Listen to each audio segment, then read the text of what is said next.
Thank you for having me here at this exciting event. And my name is Harry Behrens. I'm currently still the head of the blockchain factory at Daimler Mobility, and in the process of joining Power and Mobility, a new venture company that uses blockchain and other decentralized technologies to basically revolutionize the way urban mobility and electric mobility is being addressed. And so we're a startup, and we're founded by former Daimler employees, and we're offering a shared platform for urban and electric mobility. And the paradigm that all of this is based on is best described by the acronym CASE, C-A-S-E. And CASE stands for, C stands for connectivity, becoming abundant everywhere. 5G now, 6G in a few years. Connectivity for the vehicles, the grid, urban infrastructure, traffic control systems, and new mobility in general. A herein stands for autonomous, or maybe guided autonomous driving, becoming the norm with the advent especially of smart cities, which we see a lot of, especially in Asia and in Northern Europe. S stands for mobility as a service delivered by software.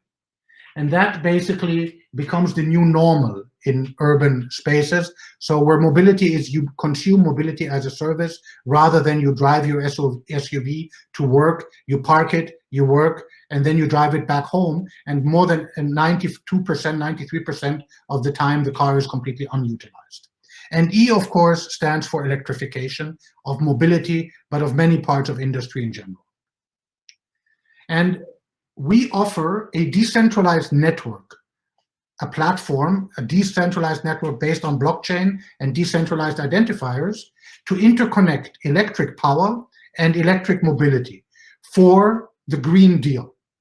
And what will that be? To balance renewable energy grids and reduce carbon footprint by interconnecting the power grid with the new mobility as we will see it in urban mobility and smart cities. And in the seminal paper, with the title Accelerating to Net Zero, Redefining Energy and Mobility, the ILEA Group, which is one of Europe's most innovative energy companies of all, called to action to make Europe the world's first climate neutral economy. And on the introductory page of that seminal paper stands a bold sentence which pretty much guided us to coming here, guided us to think of applying the mobility blockchain platform provided by Blocksmove in the way we would try to describe it here. And I quote from that paper, and I encourage all of you to go find it on the internet. Making the EU the world's first climate neutral economy will require more than just an energy transition. To cut CO2 emissions by 2050, many sectors will need to make far-reaching changes. Two sectors that play a key role in society have the leverage needed to do this: power and mobility. And those words have brought us here. Power and Mobility Limited with the Blocksmove Mobility blockchain platform. So what's the problem that we're trying to solve here, and why do we think we can solve it with something so arcane as blockchain, distributed ledger, Internet of Things, IoT, decentralized identifiers, and whatnot? Well, the basic problem with renewable energy is that while renewable energies are the true desirable form of energy in a green world, where you're trying to combat climate change by reducing CO2 emissions and other emissions, by the way, they have one big challenge: balancing supply and demand. In the olden days, you have a coal plant, you have a nuclear plant, you have a gas plant. When you need energy, you turn it up. When you need less energy, you turn it down. There's never a problem of balancing the grid, and the grid is a network. It doesn't have storage. So, and the grid needs to stay balanced at all time. And by the way, it needs to be balanced at 50 hertz. The moment you have undersupply on the network, the frequency drops, becomes 49.x. And the moment you have oversupply, it goes to 50,x. And not very far away from 50, things will start breaking and exploding. And that actually is a big problem now if you have renewable energy, because obviously the wind is blowing when the wind is blowing, and the sun is shining when the sun is shining. So in countries like Germany, where we have a guarantee for all renewable energy suppliers to allow them to feed into the grid unlimited whatever they produce, you have quite often the situation of radical oversupply. So basically think of very windy summer days, and in Germany we don't have an awful lot of air conditions that might balance that, where basically you get a total oversupply of energy and you don't know what to do with it. And this did result already in Germany, and in not too rare cases, in what this headline describes here. Europe records negative power prices in the first 9 months of 2020. Now, what's a negative power price? It's almost not imaginable because it doesn't make sense to talk of a negative price. It basically means that the power that the taxpayer and the government pay quite expensive dollar to have generated and to be fed into this network, this power now, we give neighboring countries money to take that power off our grid. Because if they wouldn't be so nice as to take that power off our grid, we would have whiteouts on the network. So that is basically the key issue with renewable energy. They're volatile. They come when they come. So it makes balancing the power grid to 50 hertz a big task. And as I just mentioned, it can result in negative prices, whiteout or blackouts. So providers now have to pay for this. There is something now in the German energy market. It's a product, it's an energy product which gets traded, and it's called flexibility, where now providers pay what is essentially a battery, a huge battery, to basically be able to on demand store or pull out energy whenever the network demands it. So that is the challenge with which we are faced, and especially if you now want to build up a power grid which only has renewable energy, then you really need to think about how do I solve that problem. So coupling electric vehicles to the power grid achieves such an energy sector transformation. Traditionally, this used to be done by lakes. So quite a number of lakes in Austria, in Switzerland, in Germany, I believe also in the Czech Republic, they have hydraulic power plants, hydropower plants, where not only do you generate electricity by water flowing down the hill through the dam and the turbines, but you can use electricity to pump water up the hill. So they act as basically buffers, think like batteries, to basically buffer electricity demand. Now, most of those, or all of them in Central Europe, have already been utilized if they're available. Just a month ago or so, Germany now announced that we have an overland line to Norway, where we basically pay Norway to do the same for us. So Norway now can take electricity from the German grid, pump water up Norwegian hills, and then when we need the energy back, let the water down again and basically release it for the German grid. Now think what electromobility brings. We will have market penetration of electric mobility, hopefully, of 40–50% by the year 2030. We hope to have new car registrations to almost 100% electric by that year. So in a not too far future, we will have tens of millions of electric vehicles on the road. And technically speaking, a battery in a car can be used in two directions. It's called bidirectional charging. So not only can the battery be charged, it can also, with the appropriate software, it's mostly software, with the appropriate software and some hardware solutions, it can also be used bidirectionally, which then results in something called vehicle to grid. And by doing that, and the first vehicles out there already supporting that, Nissan was the first company in the world, I believe, with the Nissan Leaf to basically not only provide this technology, but also go about in using it. Tesla, we believe, has it also, and most of the new German car manufacturers in their second generation of electric vehicles will also support one form or the other of that standard. So now you have a huge opportunity where power meets mobility to achieve end-to-end carbon neutrality. Obviously, the electric vehicles is not emitting any more CO2 or nitrous dioxide, but also now, while it is connected to the charging station, it can act as a buffer in lieu of the lake and can be adapted to work bidirectionally. So they become rolling batteries that can participate in grid balancing. And fleet companies that are operating electric vehicles therefore get a new source of revenue, which is not only, the incentive is not only monetary, but you basically assist, the fleet becomes an active component in achieving carbon neutrality by sector coupling. That's the word we use in Germany, by coupling the two sectors of power and mobility. And now, why is blockchain relevant for all of this? This whole environment is highly decentralized. First of all, look at it from the power sector. A coal plant can be basically as big as you want it in one spot. A nuclear plant, pretty much the same. A gas plant as well. But if you're producing energy with wind or sun or whatever, you are by nature decentralized, which means you cannot stack solar panels on top of each other, and you cannot put wind wheels on top of each other, so you would have to spread them over the area. So that makes them decentralized by nature. And more individual farms, companies, factories can become what's called prosumer, producers and consumers of energy. Then you now have the ability to bring in electric vehicles to act as rolling batteries, but of course each individual battery is very, very small. So you need to aggregate them, you need to be able to combine them to create meaningful mass. So a fleet of 1,000, of 2,000, of 5,000 vehicles becomes quite an interesting battery. One single battery is almost useless.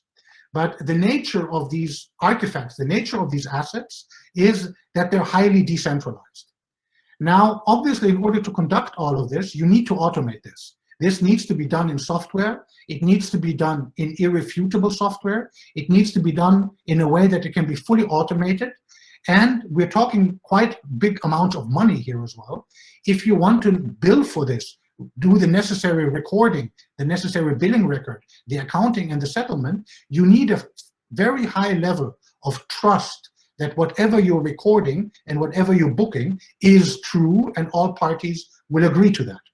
Well, that is almost the definition of what blockchain does, especially when you think of it as distributed ledger technology, where it does exactly distributed bookkeeping with a very, very high level of trust based on the inherent cryptography. Another set of decentralized technology is also very relevant here, which is called decentralized identifiers. And why? Each of these individual devices that now communicate and collaborate to achieve such a vision will have to be fully identified. You must know this is indeed that car with this type of pre-qualified battery, which is now connected to that charging station, and that car belongs to this fleet operator who has that contractual agreement with this charging aggregator, and at this point in time, they are connected. There's a signaling protocol going back and forth where on and on credentials and state of duty is being verified, signed, and collected so that at the end of a cycle, it can be presented in form of billing records, accounted for, and billed. So that is at the bottom of all of this big vision. So this is why in Germany, and not only in Germany, I believe, the first companies have started to do exactly that. And how do you do this? Now, technically speaking, Blocksmove is a mobility blockchain platform. It was built as a platform for urban mobility. At the core of it, however, lies what? We identify, we verify identities, signatures, and data. We handle contractual agreements in the form of offer, accept, signature, invoice, receipt. And last but not least, based on the distributed ledger that the platform comes with, we handle the final settlement. And by combining an energy blockchain platform with a mobility blockchain platform, where the energy blockchain platform essentially handles all the identification, the pre-qualification of the energy devices, the grid, the solar panels, etc., and the mobility blockchain platform handles the same for the mobility assets, meaning the vehicles and their batteries. By combining these two and combining them in a way that is interoperable and portable, then you can achieve the actual software technology that is needed to realize this vision. And this is something that we are working on with one of the prime German energy providers, as well as a major blockchain operator in the field of energy. And the mechanisms used here are, and this is very important to realize, these are two independent blockchain layers, because we cannot assume that everybody is going to be using the same layer one blockchain. And we couple them through what is more and more becoming the standard for these kind of things by something called decentralized identifiers, which are essentially very secure URLs, which you give to devices, to companies, and to people. And they then basically are unique identifiers, which are then used for digital signing of transactions, of business facts, and of contracts. And these decentralized identifiers, being essentially in the hands of the end user, in the hands of the vehicle, in the hands of the car, they become portable across any and all operator in this game. So they become a way to achieve total interoperability across whichever blockchain provider enters this field, being portable across them, but being in themselves where the business facts that are being transacted here, this vehicle belonging to this fleet operator was connected to this charging station belonging to this charging aggregator, has been delivering flexibility on this day from the time of 19 p.m. to that day on the time of 5 p.m. All of this proven in a highly secure way, signed and countersigned, committed with a timestamp to the blockchain, and then based on that, booked into a common shared ledger. So in this way, what I've been trying to present in a very short time is how something that comes out of cryptography and comes out of software can actually be employed to achieve something much bigger than this, a vision where two sectors, power and mobility, meet to do what? To essentially achieve the Green Deal that we all need, that we're all looking for, which is to achieve carbon neutrality by using renewable energies to power the grid and the mobility of the future. All right, with that, I should be pretty much on the spot on my 15 minutes, and I will stop sharing now.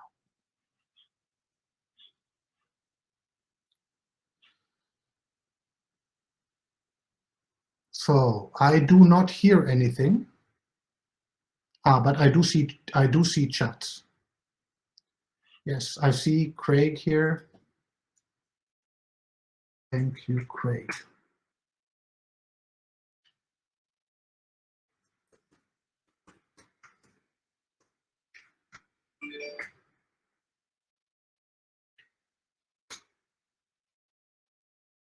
I'm available for questions. It feels a little bit awkward to have no auditory feedback, but I am assuming people hear me, so I'll just watch the chat.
Harry, you still there?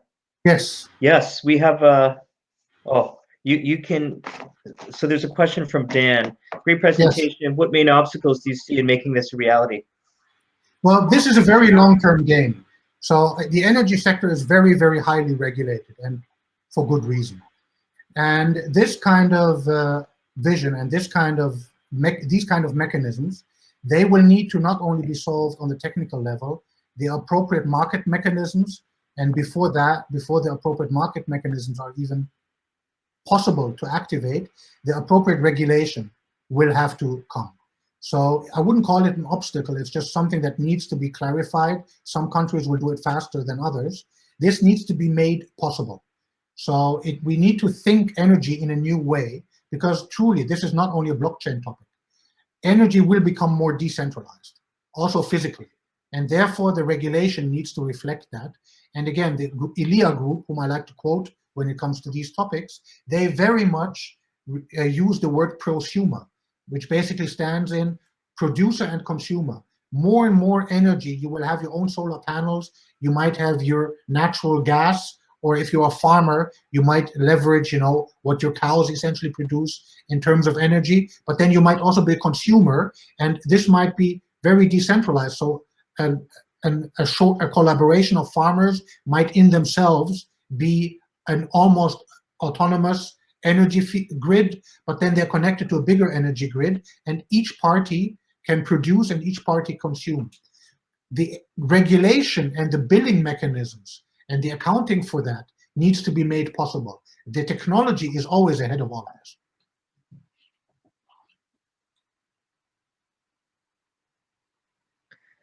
this. Do you see the follow-up question, Harry? Yes. Well, it's not so much that I see the need or not the need for separate chains. Think of it. It's very hard to imagine that everybody will converge on one chain. It's not realistic. People use some groups use this chain based on Hyperledger. Another group uses that chain, which is a fork of Ethereum. Another group uses one that could be based on Cardano. And there's good reasons for each one of them to do that. And it is unreasonable to think that eventually they will all converge on the chain. So by nature of being able to create this in a truly international and portable way, you do need to find a mechanism that allows you to work with that. So you need to design this whole system from the very beginning to be what's called agnostic of the actual blockchain. The blockchain is highly powerful in the accounting and in the record keeping of everything involved, but the facts that are being accounted, the contracts that are being signed, and the contracts that are being executed are very easily and very nicely expressed in what is called verifiable credentials based on a standard which comes out of the World Wide Web Consortium, the same people that gave us the URL. And this standard is called DID, and it's a form of URI, which is a very close thing to a URL. So every device, every person, every company can get such a URL. It comes with encryption built into the whole protocol. And then by using the appropriate trust architecture, you can make sure that each party, for instance, the vehicle, gets only one identity, because a true identity should be one-to-one. So for instance, a vehicle, we have something called the vehicle identification number, which is obviously unique and it's worldwide. And then when you issue digital identities to a vehicle, you must somehow make sure there's a one-to-one connection between that DID for the vehicle, the VIN for the vehicle, which designates the vehicle as a physical object, and then something called the title of the vehicle, which is the one identifier that you use when you either sell that car or when you put a loan on it. It's basically a title document which is the ownership of that car. And that layer, which is the true business layer, should probably be at a layer above the layer of the transaction blockchain itself. Thank you for that. There was another question from Pierre. I just repasted into chat. It's about, I'm sure you've heard this morning of Elon Musk, and Yes. Do you have a comment or perspective on that? Well, I understand where that is coming from. All I can say is it doesn't really apply to any of what we're proposing here, because none of the blockchains we ourselves work with, nor any of the blockchains that any of our partners work with, are using what is called proof of work. And it is only with blockchains that use proof of work that you need to burn this incredible amount of energy, which is essentially a defense mechanism. It gets a little bit nitty-gritty in the details, but you basically use this proof of work where all this electricity is spent only to ensure yourself against an attack vector where basically you have anonymous players on the system. If you're running a network where you have no anonymous player on the system, you never need proof of work. That's a very condensed rationale, but the result of that is, and that's another reason why we use uniquely identified parties at every single transaction, is that none of the blockchains mentioned in this context will ever be more energy intensive than your average cloud platform. So something like Netflix is going to be consuming orders of magnitude more energy than this kind of blockchain. Are there any other questions for Harry? Just put them in chat. Oh, that was an excellent presentation, and you'll be sharing your deck, and we'll be making the video on demand and available permanently. On behalf of everyone at FFCon and the participants here in session, Harry, I really appreciate that. Great job. And so I will, oh, we have another question. Dan keeps them coming. Well, there is no technology that is ever must do, right? Nobody is a dogmatist and nobody's an ideologist here. But what you do need is you need a decentralized technology that gives you an extremely high level of trust regarding the factuality and the irreversibility, to avoid the word immutable, of the transactions that you're booking. So, and if you say it must be decentralized, so it must cross company entities, it must be a high level of trust, and it must be automatic and in software, then those requirements lead you, not maybe necessarily, but will lead you at least to come again and again to see, oops, that's exactly what blockchain is. Maybe you can say this can also be done with a direct acyclical graph. Maybe you can say it can do with something that's a distributed ledger but not a blockchain. But either way, you do need a decentralized, highly secure, immutable, irreversible, transparent way of keeping track of your business transactions at the level of security that allows each party to put their money into this and be comfortable with the fact that whatever consensus this system has reached is so valid that nobody is going to bother challenging that. In my book now it says accounts receivable 10 euros. I need to know that it's accounts payable 10 euros on your side. Try to define any technology that does that, and you pretty much will have defined blockchain. Thank you.